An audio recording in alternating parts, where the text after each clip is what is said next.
Hey everyone, my name is Ben Anderson. I'm a ranger with the Maggie L. Walker National Historic Site here in Richmond, Virginia. I want to take a few minutes to tell you a really interesting story connecting Maggie L. Walker and the flu pandemic of 1918. And to do it, we're going to take a quick tour around Richmond to the sites where some of the most important moments in this story take place. But before we leave just yet, I want to give you a little bit of background on the flu itself. The flu of 1918 is thought to have started on a military base out in Kansas in the early part of the year, and from there spread very quickly around the globe, thanks in large part to troop movements during World War I. Now, like the war itself, the flu pandemic of 1918 proved incredibly deadly, infecting as many as 500 million people. That was roughly a third of the world's population at the time, and killing somewhere between 50 and 100 million, including 675,000 right here in the United States. Now, like the coronavirus, there was no vaccine for this strain of the flu. So when it entered a community, it tended to do a lot of damage very quickly, and that's exactly what will happen here in Richmond in October of 1918. Now, by then, Richmonders had had a lot of opportunities to read about the havoc the flu was wreaking all over the globe and in other parts of the United States. But fears that it would finally reach this city will peak in mid-September, when news of an outbreak at a nearby military base called Camp Lee will begin to make the newspapers. Public health officials here warned that the flu was likely to be in Richmond by the beginning of October, and unfortunately those predictions proved to be very accurate. By October 1, there were over 400 reported cases of the flu here in Richmond, and by the end of that first week, that number had swelled well into the thousands. So with numbers like that, as you can imagine, will come a major disruption to day-to-day life. Schools will close, churches will close, numerous public events will get canceled, including, incidentally, a parade that Maggie Walker had helped organize to promote the sale of war bonds or Liberty loans. Public health officials will also begin to encourage Richmonders to do things that ought to sound pretty eerily familiar to us today. Things like staying home, avoiding large crowds, and yes, even wearing face masks. But one of the biggest changes Richmonders likely took notice of as a result of all of this was the conversion of a local high school, the John Marshall High School, into an emergency hospital for flu patients. Now, that hospital will open on October 9th. It will initially serve both black and white patients, and just 3 days later, on what appears to have begun as a typical workday for Maggie Walker, will end very differently when she receives an important phone call in her office that plunges her headfirst into this developing and deadly public health crisis. So let's head to the side of her office to talk more about that. Well, I'm now standing outside of a building called St. Luke Hall. Maggie L. Walker had the building you see behind me constructed back in 1903 to serve as the national headquarters of her fraternal order, the Independent Order of St. Luke. Now, in 1918, Maggie Walker's office was on the very recently added 4th floor of the building, which we can still see as part of it today. And it was there on October 12th that she'll receive a call from none other than Virginia's Governor Westmoreland Davis. Now, we know from Maggie Walker's diaries that that call was to discuss the condition of black patients suffering from the flu at John Marshall Emergency Hospital. We don't know any more details than that, but it's clear, thanks to reporting from the Richmond Times-Dispatch, that this is a phone call that prompts Maggie Walker to act very quickly. We know that within hours of this phone call ending, Maggie Walker will pull up to the front of John Marshall High School in a large vehicle, get out with 2 unnamed women, but who are likely co-workers of hers here at St. Luke Hall, walk up to the registration desk and offer their help. Now, what happens next? Let's head to the side of John Marshall High School to talk more about that. All right, well, I'm now standing here on Marshall Street between 8th and 9th here in downtown Richmond. Behind me today, the back of the John Marshall Courts building. But if we were here in 1918, we'd actually see the front of the John Marshall High School. So it was likely this very stretch of road that Maggie Walker and those 2 unnamed women pulled up in that large vehicle, got out, and offered their help. Now, unfortunately, there is no newspaper article or diary entry that tells us exactly what happens next, but based on what we know about Maggie Walker, the flu, and the conditions here at John Marshall, there are several things I think we can be safe to imagine as having taken place.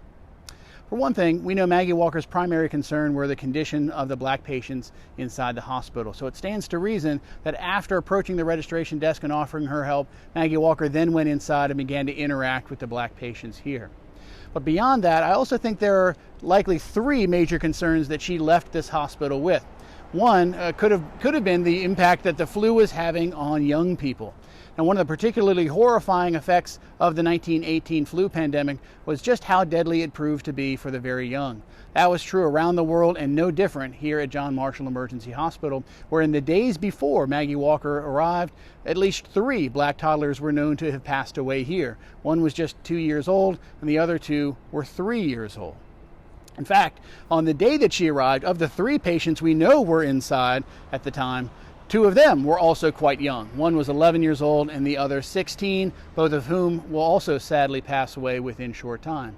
So for someone like Maggie Walker, who had a very keen interest in the well-being of young people, someone who had started an entire division of her fraternal order so that young people could become members, someone who had just a few years earlier helped start a school for African American women out in Hanover County, and not to mention someone who was also a mother herself of 2 young boys, Melvin and Russell, there was a lot, as you can imagine, for her to be concerned about with the flu of 1918. Second big concern of hers was likely the lack of personal care and attention here at John Marshall Emergency Hospital. We know that on the day that Maggie Walker arrived here, the emergency hospital was suffering from a severe staffing shortage. In fact, the day before she arrived, it was reported that there were 200 patients inside the hospital's doors, but only 3 nurses here to serve them. And in fact, this had actually prompted hospital officials to begin a conversation with the state's attorney general about whether it was even legal to commandeer nurses from other parts of the city and bring them here, force them to begin working here at the hospital to help make up for that shortage. Now, the third likely concern of Maggie Walker's, though, was also the segregated conditions here at the emergency hospital. We know that at the time Maggie Walker arrived, black patients were being treated in the poorly ventilated basement of the school, while white patients were being treated on the upper floors. Now, this is one of the most grim reminders that when the flu of 1918 strikes here in the United States, it is during a period known as the Jim Crow era, when not only is racial segregation legal, but discrimination, you've got disenfranchisement, and of course racial violence, all very common aspects of the African American experience, particularly here in the South. So all things that would have likely led Maggie Walker to the conclusion that this was not a safe and very caring place for black patients to remain. Now again, I say these are likely her concerns, not because we know for sure, but it also helps to know exactly what she does next. Thanks again to Maggie Walker's diaries, we know that she spends the next 2 days continuing her conversation with Governor Westmoreland Davis, but this time they're talking about something else. They're talking about the establishment of a hospital just for black patients that will have a complete staff of black doctors and nurses. Now, whether or not this idea originated with Maggie Walker is a little bit unclear, but what is clear is that this is an idea that the governor will work very quickly to make a reality. What becomes known as the Baker School Emergency Hospital will open in North Jackson Ward, Richmond's largest predominantly African American neighborhood, just days later on October 15th, and that will be the site of our final stop. I'm standing now just outside of the campus of the Baker School, and I want to start by pointing out that the main school building here on site today, which is a tan-colored brick building about a block behind me, was actually constructed back in 1939, so it postdates the flu of 1918 by 21 years, but that's not the case for the brick building over my left shoulder. What's known as the Baker School Annex was actually constructed in 1913, making it the only structure on site that was witness to all that went on here in the fall of 1918. Now, as we know, the Baker School Emergency Hospital opened very quickly, just days after Maggie Walker gets involved in the process, and surely we can understand this in part as a reflection of just how influential a person Maggie Walker was. But one of the other things that likely allowed this school to open up as an emergency hospital so quickly was the presence of not only a community of highly skilled but highly organized black doctors here in Richmond. When you look at a lot of the names of the doctors that practiced here at the Baker School Hospital, they were members of some of the same organizations like the National Medical Association, the NAACP, and even the black branch of the American Red Cross, which, as it turns out, Maggie Walker had helped establish just 1 year earlier. So it should surprise no one that the doctors who worked here at Baker were some of the most highly skilled doctors in all of Richmond. Leading the charge, for instance, was a man named Dr. William H. Hughes. He's a 21-year veteran physician who had gotten his medical degree in 1897 down in North Carolina. He had become the Walker's family physician by this point, had recently returned from stints in London and Paris, and will later go on to become the medical director of the entire Independent Order of St. Luke. So hard to imagine a more seasoned professional really leading the charge here. On his staff, he also had another doctor named Dr. Bessie B. Tharps, much younger than Dr. Hughes. But Dr. Tharps had only received her medical degree just 2 years earlier in 1916 at Boston University, and had returned to Richmond very recently to open up her own private practice. So talk about someone who kicks off their professional career on a very interesting note. Dr. Tharps was certainly someone who did just that. She also had a husband and wife team, Dr. Miles B. Jones and Dr. Marie Janie Jones, working here at Baker School. Dr. Miles Jones, for instance, another veteran physician, had just gotten his MD back in 1901 from Howard University, at which time he was married to another famous black Richmond doctor, a woman named Sarah Garland Boyd Jones, who had received her degree at Howard as well, but 8 years earlier in 1893, and went on to become the first African American in the state of Virginia to receive her medical license. So this is just a small sampling of the doctors that worked here. It was said that as many as 22 operated here at Baker School Emergency Hospital. But the names I just gave you a good enough sense, I think, of the high degree of medical care that any patient would have received here at the school. Now, ultimately, the Baker School Emergency Hospital will be in business for a total of 3 weeks, closing its doors on November 6th. Now, during that time, it's been said that as many or over 100 patients actually came through the doors here, and of that number, we know of at least 13 who passed away. So from a patient's perspective, this is, of course, a reminder that despite the high quality of care that was here at Baker School, there was no guarantee that if you were a patient here that your life would be saved. But of course, that was not a guarantee that any doctor or hospital could have made, given just how deadly the flu of 1918 was at the time.